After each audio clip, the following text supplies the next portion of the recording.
Voici comment analyser un risque en complétant le processus d'apparition d'un dommage. Pour commencer, nous avons un opérateur. Tout autour de cet opérateur, il y a sa zone de présence. À côté, nous avons un danger. Un danger, c'est un phénomène dangereux, c'est-à-dire la propriété ou la capacité intrinsèque d'une méthode de travail, d'un équipement ou d'une substance de causer un dommage pour la santé des travailleurs. Dans notre exemple ici, c'est une flaque d'huile.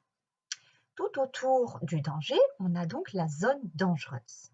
Dans le cas où la zone de présence de l'opérateur se rapproche de la zone dangereuse, c'est-à-dire notre opérateur marche à proximité d'une flaque d'huile, on va avoir une situation dangereuse. Une situation dangereuse, c'est une situation pour laquelle une personne est exposée à un ou plusieurs phénomènes dangereux pouvant entraîner un dommage. Cette situation dangereuse ne va pas forcément donner un dommage. Pour qu'elle donne un dommage, il faut qu'il se produise un événement dangereux. Un événement dangereux, là, dans notre exemple, ça serait que la personne, l'opérateur, glisse sur la flaque d'huile. Un événement dangereux, c'est un événement qui est susceptible de causer un dommage. Si cet événement dangereux se produit, on va donc avoir un dommage. Un dommage, c'est une blessure physique ou une atteinte à la santé. Dans notre cas ici, la personne, après avoir glissé sur une flaque d'huile, s'est tordu la cheville. Ce dommage peut être évité, car à la suite de l'événement dangereux, on peut avoir un facteur d'évitement ou de réduction du dommage.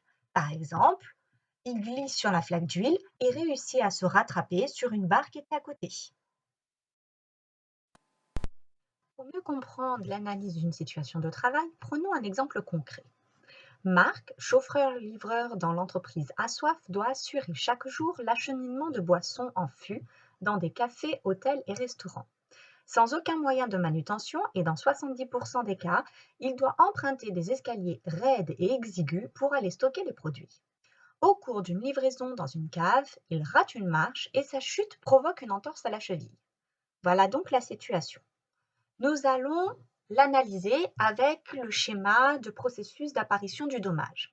Pour commencer, trouvons l'opérateur. L'opérateur, c'est Marc. Ensuite, on va chercher le danger. Le danger, comme on le voit sur cette photo, ce sont les escaliers qui sont raides et exigus. La situation dangereuse, c'est la situation dans laquelle va se trouver Marc pour être en présence de ce fameux danger. Et la situation dans laquelle il est en présence de ce danger, c'est quand il achemine chaque jour des boissons en fût dans des escaliers raides et exigus.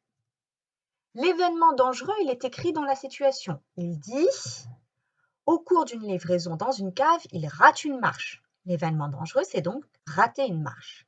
Et le dommage est également écrit dans la situation « Sa chute provoque une entorse à la cheville ». Son dommage est l'entorse à la cheville.